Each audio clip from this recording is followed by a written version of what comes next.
Okay, the second type of qualitative research instrument is the observation.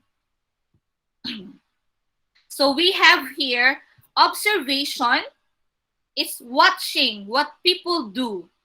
It's a type of correlational non-experimental method where we researchers observe what is the ongoing behavior of our respondents.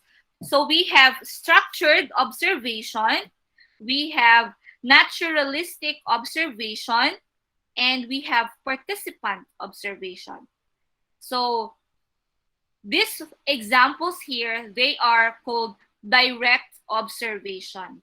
So direct observation is used when the topic and the objectives are not well defined. So we can always carry it out, or we can do data gathering. If the objective is not very specific, we can use direct observation data gathering or research instrument.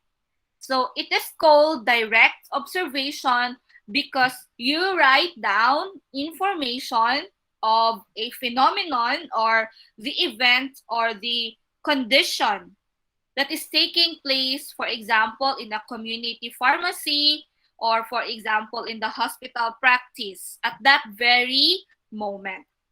So after a while of observing, you will get idea about the research problem and about the topic that you have chosen.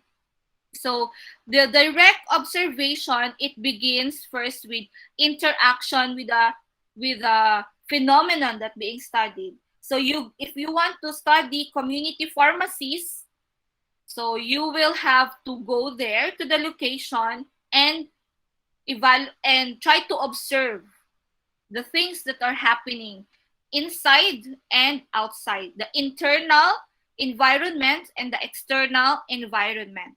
So the difference between the structured direct observation and the unstructured direct observation is the guide or the things that you need to observe. For structured observation, this is conducted at a specific place, time, where participants are observed in a standard procedure. Okay? There is detailed description of the behavior. There would be codes that you need to observe. In other words, you have a flow, you have a procedure to follow on what are the things that you need to observe. So to carry out a structured observation, you must identify these specific codes, these specific variables or indicators that you are going to observe before you go to the place or to the area where you will do direct observation. So you might take into account the participants, their behavior, and as I have mentioned a while ago, the internal behavior within the establishment, and also the external behavior or the external environment.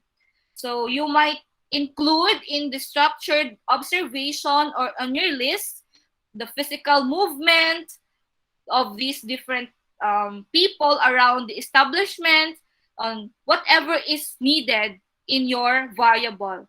You need to go back to your conceptual framework and to your statement of the problem in order to identify what are the things that will be included in your structured observation. Okay, you keep in mind that you need closed or open observation notes. You have to follow your chart, but you need to be flexible too. So in the other hand, we have also the unstructured direct observation, where you will just go there, write everything that you have witnessed on that time being. The next part is the naturalistic observation. So this is somewhat related to unstructured observation because it is more spontaneous, and you can observe the behavior of the participant in natural surrounding. When you do naturalistic observation, the challenge relies in the researcher's part.